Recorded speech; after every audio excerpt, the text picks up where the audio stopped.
Hey everyone, it's Ray1940 here, and today we're taking a look at the Mi-17MTV5, which is made by Cera Sim, and we're looking at it in MSFS. Now, I'm going to compare this a lot to the DCS MI-8 MTV2, which is something I'm really familiar with, and if you watch my channel, you know that I love flying that thing. So we're going to see how that compares to this guy here. Now, right off the bat, the external modeling and texturing looks really great. This model is different than the MI-8 that we've got in DCS because we have the nose cone that you see here, which makes it more aerodynamic, and it houses a radar. I think that's a weather and terrain radar. You'll see there's a new door that's added on the right side of the aircraft. That for them to accommodate that, they actually had to move this kerosene heater up, which you see in the MTV2. It stretches out down here. It's been pushed up, and I think it's re-engined. There's new engines on there. Don't stretch further up over the cockpit area as in the MTV2. And then look at the back. We don't have the clamshell door for the cargo ramp anymore. We've got this sloping one, singular ramp. And this helicopter, you actually have the ability to remove it and hide it if you'd like. There's a little tablet that controls all these doors and things. And then we've also got, on this side, this hoist actually, you can sling it out, or slew it out, sorry, and you could command the hook to come down and up, so that's pretty neat. Now this is all default scenery. It's pretty great looking. And one of the things I really like in Microsoft Flight Sim, and the reason why I wanted a helicopter like this, was I enjoy flying along the mountains and stuff, and in Microsoft Flight Sim, the wind actually is affected by terrain objects, and it's also affected by like slopes and stuff, so depending on how the wind is behaving, you can go up along ridge lines and feel the air pushing you up or down. So that's pretty neat. It's something I really wish we had in DCS, because right now the wind is pretty much just a blanket thing, just governed by altitudes. But something like this would be pretty cool. So let's take a look at the inside. And right off the bat, this does look like an MI-8 or MI-17, what I would expect. The downside to this is something you probably noticed right away as well. The texturing resolution is pretty low inside the cockpit. Basically everything is clickable, I think, so we can open windows, we can, oh yeah, this is a slide thing. We can even jettison it. I'm not going to do that. I'm not sure if this works. This is like the icing probe. It doesn't work in DCS, but you would see ice build up on there, and you know you have to take care of it. But let's go ahead and get this started up and see how it performs. So using track IR with these click spots in this game is sometimes quite a difficult chore. Let's see here. We want to turn our inverters to auto. Rectifiers and generator will stay off for now. By default, the breakers are up and ready to go, so you don't have to modify that. We could just put this to fire extinguish, and we want to turn our fuel pumps on, service tank pumps, turn the crossfeed on, and should be good to go to start the APU. Okay. We also have by default the rotor brake is down, and the condition levers are forward. Or not condition levers, sorry, the engine stop levers are forward. Yeah. DCS, that's not the case. You'll have to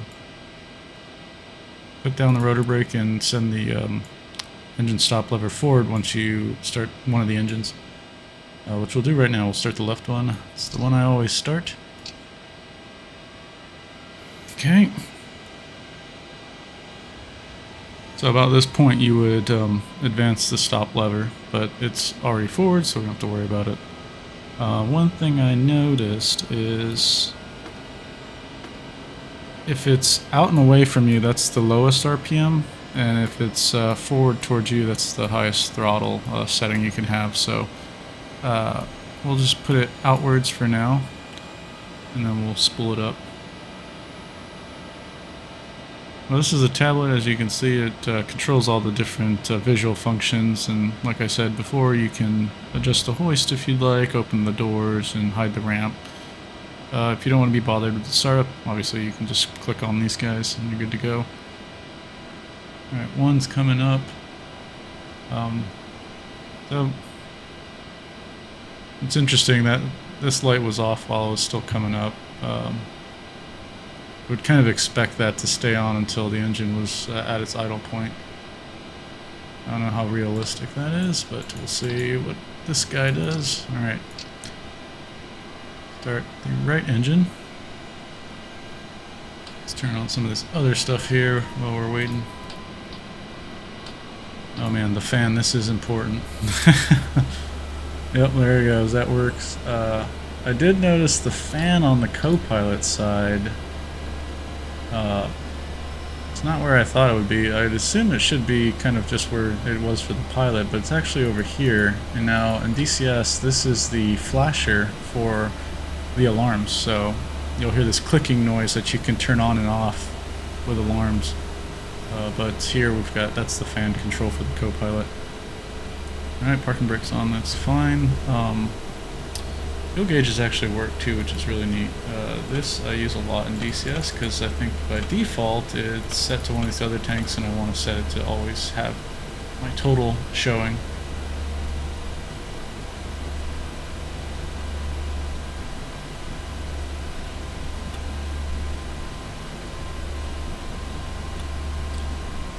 These are the radios. I hate these clicks, aughts. Oh, I don't think this guy got to work. Yeah, it just doesn't seem to do it. Okay. Alright, so we've got both our engines up. We will spool it up max. Okay, get that going. Once that comes up, then we can start our generators, and then we'll turn on the rectifiers. Okay, that looks pretty stable where it's at. Bring our generators on. We got gen fail. Are we not all the way up? Oh, that's right. Sorry. We need the main rotor RPM to climb. And then that should extinguish eventually.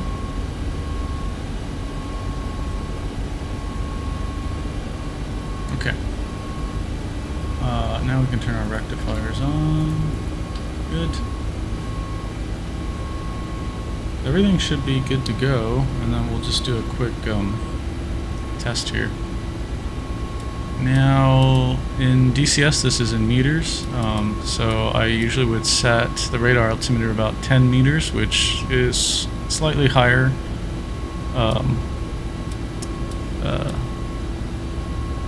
Slightly higher than where the tail sets, so it would basically give me a warning that I've got a second or so before I'm going to touch the ground. So I'll set that to about 30. That's 50 right there, so that's 25. So this is roughly 30 feet.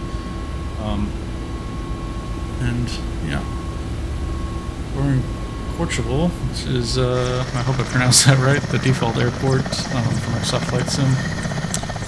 And we're going to fly around the mountains and kind of experience how that handles. And yeah, I'll give you my impressions on it. So first, let's do this guy.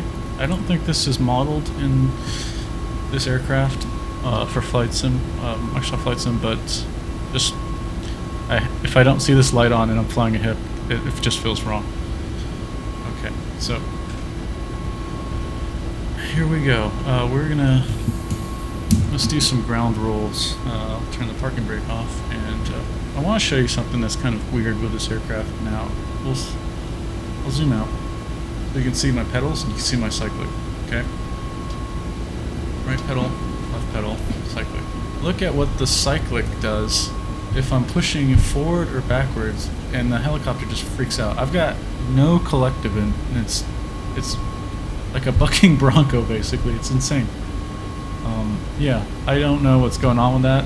It's really annoying because that should not happen. Okay. I should be able to push the stick forward, or the cyclic forward, and I should be able to roll. I should pull it back and it should roll backwards, and it's not doing that. So now I've got to counter this with, I'm slowly adding collective in here to try and get it to manipulate how I want it to go. And try and get it to move forward in a controlled manner. And just take a look at the external view to see what's happening. Look at that. There's barely any collective in, and this just hopping around like a lowrider. It's not realistic, and it's unfortunate. With the wheeled helicopters, you know, many of you, if you've flown the Hip or the Hind and DCS, it's not hard to roll forward. It doesn't take a lot. I think even with the Black Hawk, you don't have to have any collective in or very little collective in to roll forward. It's just something that it takes a little bit of effort to control the cyclic and pedal movements, but not a lot, and it certainly should make the helicopter bounce up and down like it is doing. Okay, so alright, now let's just try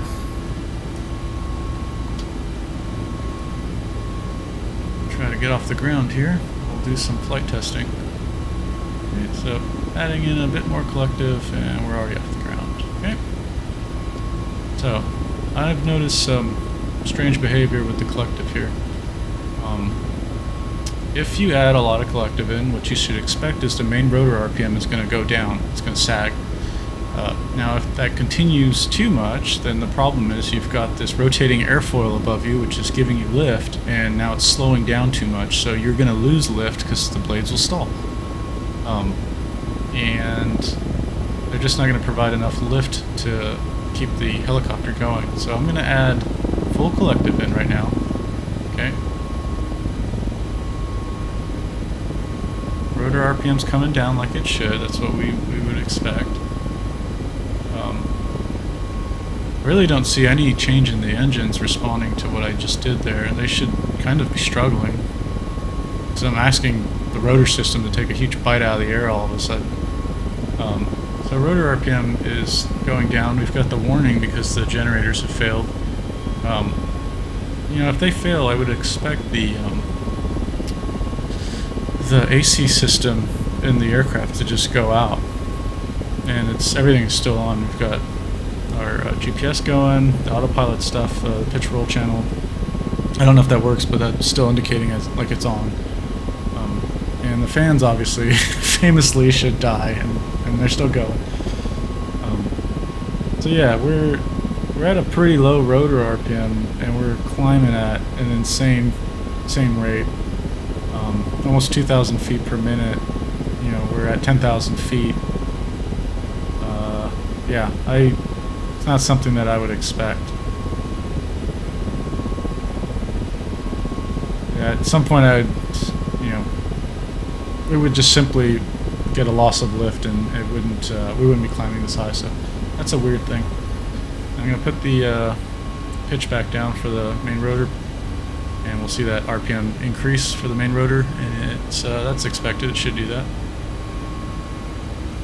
We're gonna go pretty fast here because we're really high up.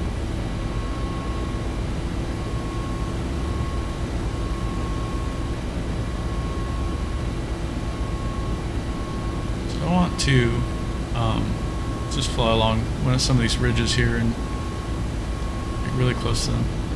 Another weird thing with the aircraft behavior is this rolling is like instantaneous almost, and it doesn't feel like there's much weight to it or inertia, and I don't feel like I'm hanging underneath the rotor disc. These inputs just seem instantaneous, like they're all fixed together. You know, I think that brings a lot of liveliness to the helicopters in all these sims, so it's just too bad this one's not like that. Alright. I'll try to hover around this ridge line here.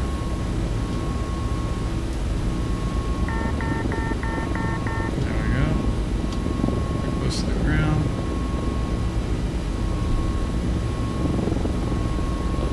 This is the wind and stuff throwing me around. It kind of makes it a challenge to hover, which is what I really want in DCS. The wind interacts with the trees and stuff and the ridge lines, so it's really fun. Really wish that's in DCS, but back to this helicopter. That feels alright, but yeah, I'm not a fan of the way that this thing can roll. It doesn't feel right. And there's this strong feeling like this is all coupled together as a singular mass with the rotor system, like a really rigid body, and it doesn't feel like we're hanging around underneath the disc. So that is, I think, about it to take a look at. I don't want to make this video too long.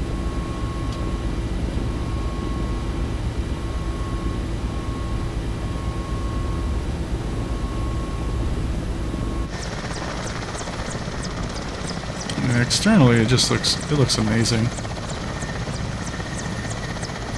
The sounds, I think externally they're okay. Internally, I'm kind of missing that we don't have, you don't really get any like blade flapping. I mean, if you do, it seems really weak. And should be able to get like a lot of auditory cues with the rotor RPM changing, and it doesn't seem like you get it. When I change the pitch, you can hear that increase in sound. I lower it.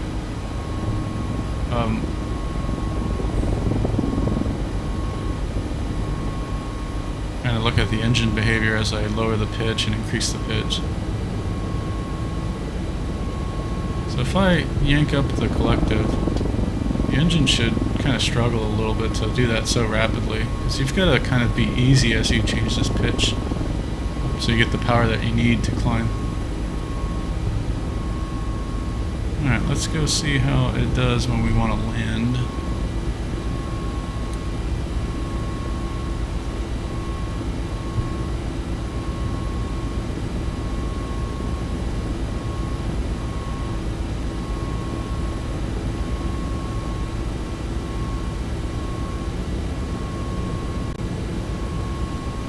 I think the wind was coming, yep, there it is, coming from this direction, yeah.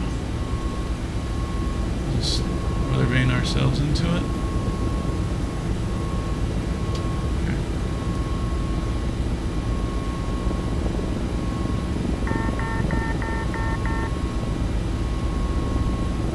Oh, that...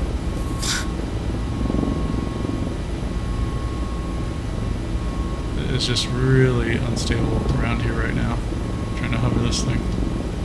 And I think that's the wind coming off the hills and stuff. You get these updrafts and downdrafts and things like that. So this is what I really enjoy about the helicopters in Microsoft Flight Sim. I really want a high fidelity flight model for helicopters in the Flight Sim. It doesn't seem like we're there yet, but you know, if you're a fan of the Mi-8 or the Mi-17, this is probably one of the better ones. I know there's one other one out there in the game store, and there might possibly be one more. I'm not sure. I thought MS Scenery had one, but I don't think they do. I think they've got the Hind, but this one definitely looks like to be more of higher quality. And I'm hoping the flight model issues will get resolved in some time. I heard that autopilot channels and stuff like that don't quite work for helicopters yet in Microsoft Flight Sim, so people haven't touched those. I don't know how true that is, it's just what I thought I read. But maybe that's why this stuff isn't working, but that's okay. I like to hand fly the hip anyways, I really enjoy it. So the verdict, well, I paid $30 US for this. I think it goes for 30 euros as well. And if you're a fan of the hip, I think this is, yeah, if you want a hip in Microsoft Flight Sim, this is the one that I would recommend. Now, the flight model is got those issues I showed you, and the behavior with the electronics. You know, I would expect them to be impacted by the main rotor RPM kicking the generators offline, but they don't appear to do that. That's okay. But yeah, if you want to be able to do this and go to famous mountains all around the world and fly hip, I think this is all right. Yeah, I do wish also that we get some higher quality textures for the inside of this aircraft, because I can kick the graphics all the way up and the external looks great, but internally it's just the collective is, I'm just blown away by that. You know, the collective and the cyclic, the thing that you're constantly controlling in a helicopter, and it's just such poor resolution. I think that's a big miss. But you know, hopefully that can be rectified in the future. So yeah, we'll touch down here, and we'll just put it in the cold and dark state, and I'll open up all those things there on the pad, and then you can see what it looks like. And this is really bumpy, and this is what I love. You can see the twitchiness though, and the responses to my control inputs. Just, it's instantaneous, which is a little strange. Alright, turn the parking brake on. We'll do the cold and dark stuff here. Now, this I thought was kind of funny. It instantly will put the covers on. If you were to put a cover on that thing right after you turned off the engine, that thing would be probably melted, and you probably don't want to put this stuff over the engine just yet until it's fully shut down. But yeah, let's go ahead and we can open the engine cowlings up. So this is cool, you can hide the ramp. You can, let's see, I think we can even just open it. Is it, oh, that's to put it back. Oh yeah, we open it over here. There we go. Oh, that's probably not going to work because the aircraft is off. Oh, that's too bad.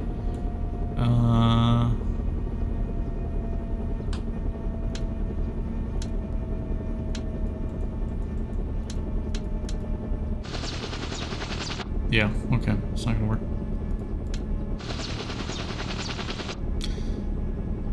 We'll give up on that. Sliding door, you just pull these and then they open the doors. Good see-through. I mean, this looks great. There's a little bit of detail there. It's not like high fidelity detail on that engine, but it's nice that they put some stuff there. Honestly, I don't care for that kind of stuff. It's for screenshots. I just like flying around. The one thing I do care about is the ramp. I like that to be removed if you're flying. Oh, I forgot to mention, yeah, this aircraft comes with the civilian variant, and it comes with a couple of military versions. There's one with, it's all slick like this, and then it's got the armored paneling that goes around the cockpit area. And there's another military version of this where it's got the armored paneling, but it also has the armament on the wings. Now, I don't remember when the change actually happened, but with the MTV2 you had 6 hardpoints on the wings. I don't know if it was MTV3, 4, or 5, but eventually they went to 4 hardpoints on the wings, so you can carry basically 2 rocket pods on each side instead of having the 6 total like you do in the MTV2 and DCS. Yeah, so that comes, this pack that you buy comes with all 3 of those types of hips. So we've got the hoist folded out. Okay, you can see that there. And I'm pretty sure if you just put down, it'll go to, oops, this track IR stuff is difficult. There we go. I'll just go to the ground level.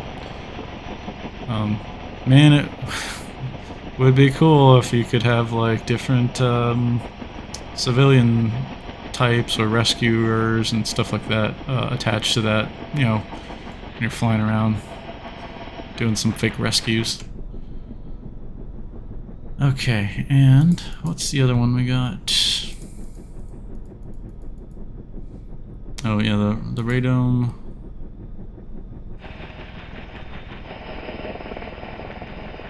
I don't think that I saw that the weather... Oh, actually, well, I should have checked if that is integrated with... We could do that. Let's ready to fly. Yeah, I'm not sure if yeah, it's supposed to be like a weather terrain radar, I think, and I think that this guy has the terrain capability, because I use that a lot in like the civilian airliners.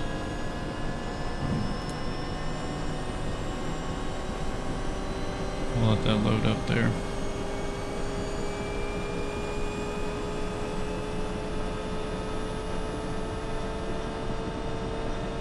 Yep. Okay.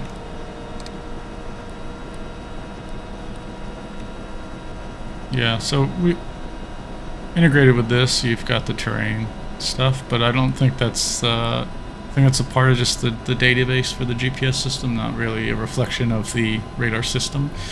I think from pictures I've seen of the real MTV5s, they've got a few LCD screens here that have the radar stuff going. So, yeah. I think that's it for me. I don't want to make this video too long. I just showed you some of the shortcomings of this thing, but honestly, if you want a hip that's of decent visual quality and at least an alright flight model, I don't think it's the best, but I don't think it's the worst when it comes to helicopters and Microsoft Flight Sim. The biggest thing I don't like is how the main rotor behaves, and the amount of lift you still get when the RPM just drops, you know. And I really don't like that rigid feeling of being connected to the rotor disc. There should be some lag when you're whipping the helicopter around compared to where the disc wants to go and where the body of the helicopter is going. You just don't really feel that in this flight model, so it's unfortunate, but hopefully that kind of stuff can get improved over time. But yeah, I hope that was informative, and if you guys have this or would like to get it, let me know. I'm curious what other hipsters out there think of this thing. You know, it's not bad. It's not the best thing in the world, but to fly hip in Microsoft Flight Sim, you can go anywhere in the whole world, fly with the cool weather effects that you get in Microsoft Flight Sim. It's something that I really want in DCS, but it's just not there yet. So I hope to see you guys later. Catch y'all.